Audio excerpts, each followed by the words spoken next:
अंधेरे को छोड़कर उजाले को अपनाना ही जीवन है। चलिए मिलके ज्ञान से जागृति लाएं।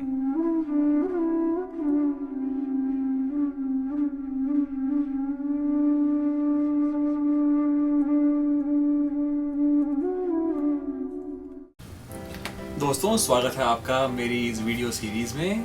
नमस्कार, आदाब और सत श्री अकाल। मेरा नाम डॉक्टर आकाश आहूजा है और मैं यहाँ पे लॉस एंजलिस, कैलिफोर्निया, अमेरिका में साइकाइट्रिस्ट हूँ, मानसिक चिकित्सक। मैंने अपनी रेजिडेंसी यानी कि साइकाइट्री की शिक्षा प्राप्त की है मिनियापोलिस, मिनेसोटा, जो कि एक अमेरिका में राज्य है। और मैंने मेडिकल कॉलेज किया है अपना मौलाना आज़ाद मेडिकल कॉलेज में, जो नई दिल्ली, इंडिया में है। तो दोस्तों, आज हम बात करेंगे सब्सटेंस अब्यूज़, सब्सटेंस डिपेंडेंस के बारे में, यानी कि उन ड्रग्स के बारे में जो बहुत सारे लोग जिनका सेवन करते हैं। अगर आप अपने आसपास देखें तो आप ज़रूर ऐसे किसी ना किसी इंसान को जानते होंगे जो कि या तो ड्रग्स लेता है, या शराब पीता है बहुत, या सिगरेट पीता है। हमारे पास इतना वक्त तो नहीं है कि हम सभी ड्रग्स के बारे में डिटेल और में बात कर सकें, लेकिन एटलीस्ट हम उनके बारे में थोड़ी सी जानकारी प्राप्त करते हैं और डिटेल में बात करते हैं शराब के बारे में, शराब की लत के बारे में, अल्कोहल डिपेंडेंस जिसे हम कहते हैं। तो दोस्तों, दो तरह की ड्रग्स होती हैं अगर हम उनको बांटें किस्मों में। तो एक तरह की ड्रग्स होती हैं जो इंसान को थोड़ा, जिन्हें हम अपर कहते हैं, जो इंसान के मूड को ऊंचा कर देती हैं, स्टिमुलेट कर देती हैं, जिन्हें कई लोग पार्टी ड्रग्स कहते हैं। जिन्हें लोग रात के जो 2 बजे जो क्लब्स में पार्टी चल रही है उसके अंदर वो लोग ये ड्रग्स का सेवन बहुत करते हैं। वो ड्रग्स हैं जैसे कि कुछ नाम बता रहा हूँ मैं आपको। Crack, cocaine, amphetamine type stimulants हैं, पीसीपी है, और ऐसे जो निकोटिन है, जो सिगरेट है, वो भी एक टाइप की ड्रग है जो बेसिकली इंसान को थोड़ा ऊंचा कर देती है मूड को। फिर हम बात करते हैं डिप्रेसेंट्स की, जो ड्रग्स इंसान को थोड़ा आराम और थोड़ा सा सुकून देने की, एटलीस्ट जिनकी प्रतिक्रिया ऐसी होती है कि वो इंसान को सुकून पहुंचा रही है, जबकि ऐसा एक्चुअली में होता नहीं है। वो ड्रग्स हैं चरस, marijuana, हेरोइन, ब्राउन शुगर और अल्कोहल। अगेन, इनमें से निकोटिन जो है, सिगरेट, पाइप, हुक्का और तंबाकू को चबाना, ये सोशली एक्सेप्टेबल है, ये कम से कम लीगल है। और सिमिलरली जैसे शराब है, बियर, विस्की, वाइन, तकीला, रम, जिन, वोडका, ये भी सोशली एक्सेप्टेबल है, जबकि इनके नुकसान शायद उतने ही हैं, शायद ज़्यादा ही हैं बाकी ड्रग से। लेकिन समहाउ पॉलिटिकली ये बहुत सारे कंट्रीज़ में अलाउड है, और इंडिया में भी ये जो हैं अल्कोहल और सिगरेट, ये अलाउड है। तो आज हम बात करेंगे अल्कोहल डिपेंडेंस के बारे में। तो दोस्तों, अल्कोहल डिपेंडेंस जो है वो, उसका कारण क्या है? बहुत सारे लोग बहुत सारी बातें करेंगे, लेकिन जो रिसर्च ने शो किया है वो किया है कि ये हेरिडिटरी है।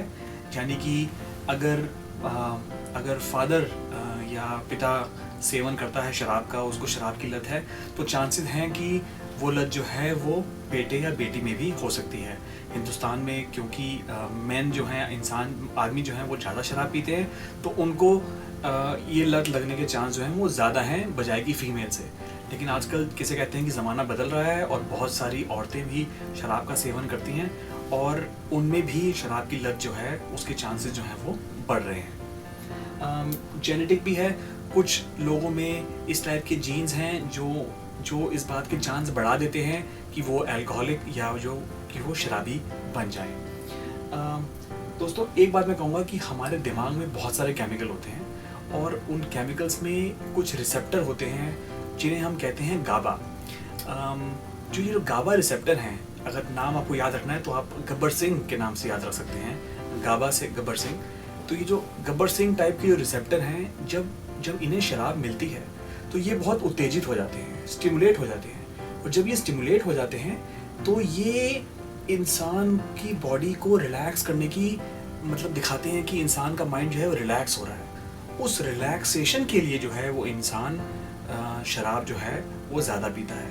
और जिन लोगों में वो गाबा ज़्यादा उत्तेजित हो जाते हैं, जो ज़्यादा आराम फील करते हैं, जिनको स्ट्रेस से भागने में आसानी होती है शराब से, उनके चांसेस शराब की आदत लगने के ज़्यादा हो जाते हैं। तो दो बातें और हम बात करेंगे मुद्दों की जो कि बहुत इम्पोर्टेंट है जानने के लिए। एक तो फिनोमेना है, एक चीज़ है टॉलरेंस, और एक है फिजियोलॉजिकल डिपेंडेंस। तो बात करते हैं टॉलरेंस की। तो टॉलरेंस क्या है? मैं एक पेन ले लेता हूँ यहाँ पे।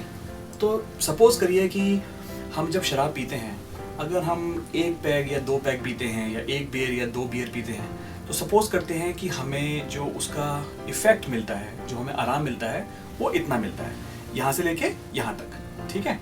तो उसके बाद अगर हम दो पैग पीते रहेंगे, हम दो पैग रोज़ रोज़ रोज़ रोज़ रोज़, तो धीरे धीरे ऐसा हो जाएगा कि जो हमारे गाबा हैं, जो गब्बर सिंह की बात की हमने, वो इतने खुश नहीं होंगे।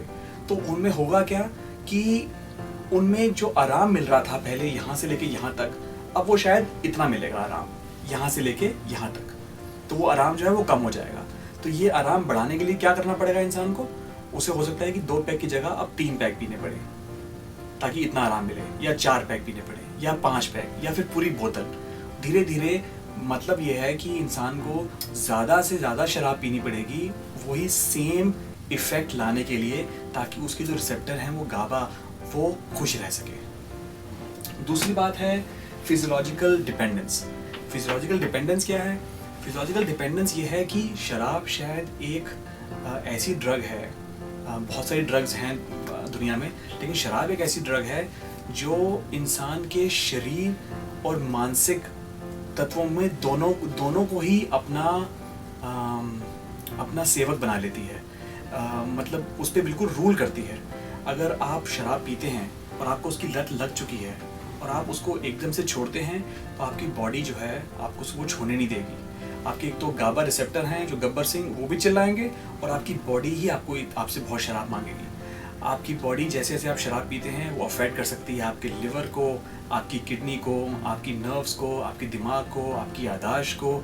इंसान की धीरे धीरे सेहत ख़राब हो सकती है, और बहुत सारे इंसान ऐसे हैं जो हर साल अपनी जान गंवाते हैं क्योंकि वो शराब पे फिजियोलॉजिकली डिपेंडेंट है। दोस्तों, इतनी बड़ी प्रॉब्लम है ये, तो ये सोचना लाजमी हो जाता है कि कौन से ऐसे लोग हैं जो ज़्यादा रिस्क पे हैं शराब के। तो थोड़ी सी बात करते हैं उस बारे में। ये लिस्ट कंप्लीट नहीं है। इस लिस्ट के अंदर जो लोग नहीं आ रहे हैं वो ये ना सोचे कि चलो भाई, ये डॉक्टर आकाश ने कह दिया भाई कि मैं तो रिस्क पे हुई नहीं तो मैं शराब पी सकता हूँ, ऐसा नहीं है। लेकिन शायद ये लोग जो हैं ये थोड़े ज़्यादा रिस्क पे हैं। तो अगर आप यंग हैं, एडल्ट हैं, और आपके बहुत सारे दोस्त हैं जो शराब पीते हैं, आप उनके साथ क्लब जाते हैं, पार्टी में जाते हैं, काम के बाद जाते हैं, अगर वो लोग पी रहे हैं तो हो सकता है कि आप भी पिएंगे, तो आपका रिस्क जो है वो बढ़ जाता है। अगर आपके दोस्त इस टाइप के हैं जो शराब नहीं पीते हैं, तो शायद आप भी शराब नहीं पिएंगे। अगर आप में स्ट्रेस है, अगर आप डिप्रेशन से गुजर रहे हैं, कोई एंजाइटी प्रॉब्लम है, घर में कोई लड़ाई चल रही है, बच्चे की सेहत ठीक नहीं है, बीवी से आपकी नहीं बन रही है, बॉस से आप परेशान हैं, ये सारे कारण जो हैं वो आपको शराब की तरफ धकेल सकते हैं। जिन लोगों को शराब आसानी से मिल जाती है वो शराब ज़्यादा पीते हैं। बहुत सारे देश हैं जहाँ पे शराब इतनी आसानी से नहीं मिलती है, वहाँ पे लोग, अगर उनके अंदर वो जीन्स भी हैं जिनसे वो शराब की लत उनको लग सकती है, लेकिन उनको शराब मिल ही नहीं रही है, तो उनका चांस शराबी बनने का जो है वो कंपैरेटिवली कम है। कई लोग ऐसे होते हैं जिनमें थोड़ी लो सेल्फ एस्टीम होती है, उनको भी शराब की लत जो है वो ज़्यादा लग सकती है। अगर कईयों का लाइफस्टाइल जो है वो बड़ा स्ट्रेस्ड है, फॉर एग्ज़ाम्पल कई लोग रात दिन काम करते हैं, शिफ्ट वर्क करते हैं, और उनको शायद अकेलापन ज़्यादा महसूस होता है या जॉब का स्ट्रेस बहुत लगता है, तो वो लोग भी शराब की तरफ जा सकते हैं। अगर हम लोग ऐसे कल्चर में रहते हैं जहाँ पे शराब पीना बड़ी आम सी बात है, इनफैक्ट अच्छी मानी जाती है, तो वो लोगों को भी शराब की जो आदत है वो ज़्यादा है। तो दोस्तों, चलिए बात करते हैं कि शराब की लत को डायग्नोज कैसे किया जाए। अब शराब की लत है या नहीं है, तो इसको जानने के लिए बहुत सारे सवाल हम एक दूसरे हम कर सकते हैं, लेकिन मैंने ये 4 सवाल जो हैं ये लिए हैं। इस पर काफ़ी सारी रिसर्च हुई है, और अगर हम ये देखें कि जो भी इंसान शराब पीता है, अगर वो ये 4 सवाल अपने आप से पूछ सके ये 4 सवाल हैं C, A, G और E से। C से है कट, यानी कि कभी उस इंसान ने अपनी शराब को काटने की कोशिश की है या नहीं की है। अगला है A, यानी कि एंगर, यानी कि गुस्सा, कि कभी अगर उसे किसी ने कहा है कि आप शराब कम पिएं या ना पिएं तो क्या वो गुस्सा हुआ है या नहीं हुआ है। अगला है G, यानी कि गिल्टी, यानी कि पछतावा, कि अगर शराब पीने के बाद उसे पछतावा हुआ हो कि यार ये मैंने क्या किया, ये मैंने फिर शराब पी ली या ज़्यादा पी ली, मैंने शराब पी के झगड़ा कर लिया। और चौथा है E, यानी कि आई ओपनर, यानी कि आपकी बॉडी शराब पे इतनी डिपेंडेंट है कि आपको सुबह उठते ही अपनी आंखें खोलने के लिए एक शराब का पैक पीना पड़ता है। तो ये अगर ये चारों सवाल पे आप हाँ करते हैं तो आप डेफिनेटली आपको जो है शराब की लत लग गई है। ये जो CAG ही है, मतलब कि केज, यानी कि पिंजरा, आपको शराब ने अपने पिंजरे में जकड़ लिया है। आगे बात करते हैं दोस्तों ट्रीटमेंट के बारे में। अब शराब की लत तो लग गई है, अब उसके बाद इसकी ट्रीटमेंट क्या है, इसमें हम क्या कर सकते हैं। तो देखिए, जब भी एक इंसान को बहुत ज़्यादा लत लगी हुई है तो सबसे पहला काम ये होना चाहिए कि वो एक डॉक्टर को दिखाए, एक साइकाइट्रिस्ट को दिखाए और वहाँ पे उसकी इवैल्यूएशन हो कि अगला स्टेप क्या होना चाहिए। उनमें से बहुत सारे लोगों को स्ट्रेस और एंजाइटी और बहुत सारी अलग बीमारियाँ भी हो सकती हैं जो कि उसको भी टेक केयर करना उस इंसान की या उसके परिवार वालों की जिम्मेदारी बन जाती है।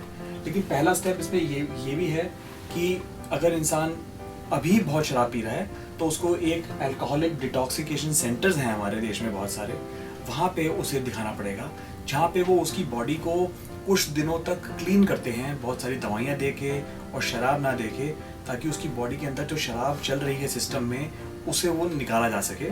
उसके बाद उसको मेंटेन कैसे किया जाए कि अब शराब नहीं है सिस्टम में, अब उसके बाद वो आगे शराब उसे पिए भी ना। तो बहुत सारी मीटिंग्स हैं, बहुत सारे ग्रुप्स हैं जिनको हम अल्कोहलिक एनोनिमस ग्रुप्स कहते हैं, लाइक AA मीटिंग्स। आजकल बहुत सारी NGOs भी खुल गई हैं और बहुत सारे टीवी प्रोग्राम्स भी आए हैं जो इस शराब की लत के बारे में जिन्होंने काफ़ी बात की है और काफ़ी इस बारे में जानकारी जो है वो बढ़ाई है। कुछ दवाइयाँ हैं दोस्तों जो मैं बताना चाहूँगा, जो कि आपका एक साइकाइट्रिस्ट या डॉक्टर ही आपको प्रिस्क्राइब कर सकता है और इनके साइड इफ़ेक्ट्स हैं जैसे हर दवाई के हो सकते हैं। लेकिन कुछ ये दवाइयाँ हैं, एक का नाम है एक्म्प्रोसेट, और ये दवाई जो है ये आपके शराब को छुड़ाने में मदद कर सकती है। इंसान ये दवाई अगर लेता होगा तो शायद वो दोबारा शराब पीने के उसके चांसेस जो हैं वो कम हो जाते हैं। फिर एक दवाई है डाइसल्फिराम। ये दवाई क्या करती है कि अगर आप दवाई लेते हैं ये, उसके बाद अगर आप गलती से शराब पी भी लेते हैं या आपको शराब की बहुत तलब लगती है और आप पी लेते हैं तो शराब जो है वो आपको वो अफेक्ट नहीं देगी। जो हमने बात की थी वो गाबा रिसेप्टर की, गब्बर सिंह की, वो शायद गब्बर सिंह जो है वो अब इतने उत्तेजित और इतने खुश नहीं होंगे, तो आप शायद शराब पिए ही ना, कि आपको लगेगा कि भाई शराब पीने से कुछ फ़ायदा तो हो ही नहीं रहा तो मैं शराब क्यों पीऊँ। और एक और दवाई है नैलट्रेक्सोन। ये क्या करती है कि ये शराब के लिए आपकी तलब को ही घटा देती है। तो अब आपके जो गब्बर सिंह हैं वो शराब मांग ही नहीं रहे हैं, गाबा शराब मांग ही नहीं रहे हैं, तो आप शायद शराब ना पिएं। तो ये कुछ दवाइयाँ हैं जो हमें ध्यान में रखनी चाहिए। दोस्तों, शराब एक ऐसी बीमारी है जो ना केवल आपके शरीर को, आपकी आत्मा को, आपके स्पिरिट को तोड़ देती है, बल्कि इसने बहुत सारे घर बर्बाद किए हैं, इसने बहुत सारे बच्चों को तबाह किया है और इससे आप बिल्कुल डिपेंडेंट हो जाते हैं, आप काम नहीं कर पाते, आप बीमार हो जाते हैं और आपकी जो प्रोडक्टिविटी है वो कम हो जाती है और आप बहुत सारे अलग चीज़ों के भी शिकार हो जाते हैं। तो अगेन इस बारे में हमें अपनी जानकारी बढ़ानी चाहिए और हमारे अपने दोस्त, रिश्तेदार, जिन लोगों को भी ये तलब है उनको इस बारे में जानकारी देनी चाहिए, इस बारे में जागरूकता बढ़ानी चाहिए ताकि हम उनकी हेल्प कर सकें। ये वीडियो देखने के लिए बहुत बहुत धन्यवाद।